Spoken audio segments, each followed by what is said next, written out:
सद्भावना ये समाज की सदा के लिए आवश्यकता है। समाज कहने से ही उसमें सद्भावना है, ऐसा अर्थ होता है।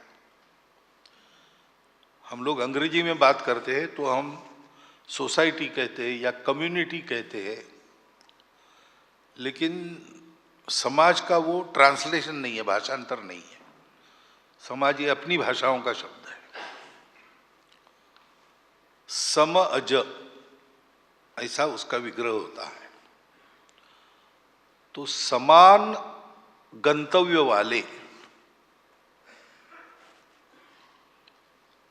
हमारे देश में, हमारे इस समाज का एक समान गंतव्य रहा है। हम उसको बोल नहीं सकते, भूल गए, हम जानते नहीं, लेकिन जाने अनजाने, चाहे अनचाहे, हम कर वही रहे हैं, क्योंकि ये हमारे ऋषि मुनियों की परंपरा ने हमारे डीएनए में भर दिया है। किसी को भी आप पूछो, अनपढ़ व्यक्ति को भी पूछो कि जीवन कैसे जीना है, कैसा जीवन होना चाहिए, तो वो सहज रूप से बताएगा। जैसे कबीर जी ने बताया उसी अर्थ का बोलेगा।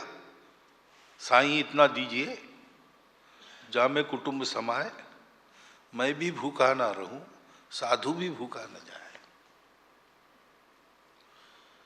तो हमारे समाज की ये कल्पना है जीवन की कि भौतिक दृष्टि से भी सुखी रहे और आध्यात्मिक दृष्टि से भी उन्नत हो। मैं अकेले के लिए नहीं जीऊं,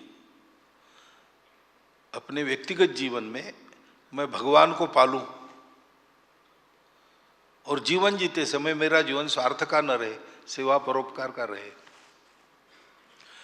ये कल्पना आपको सर्वत्र मिलेगी, गरीब से गरीब व्यक्ति से लेकर अमीर से अमीर व्यक्ति तक। ये मिलेगी हमको, क्योंकि वो हमारा डीएनए है, ऐसा जैसा कहते हैं वैसा है। क्योंकि हमारा समाज ही सद्भावना के आधार पर ही उत्पन्न हुआ है। हमारे ऋषि मुनियों ने जब ये जाना कि सृष्टि अस्तित्व एक है और जो विविधता दिखती है वो एक का ही आविष्कार है, तो उस एक सत्य को पाने से शाश्वत आनंद सुख मिलता है और जीवन सार्थक होता है। अब सारा अस्तित्व एक है तो दुनिया भर के लोग हमारे ही लोग हैं।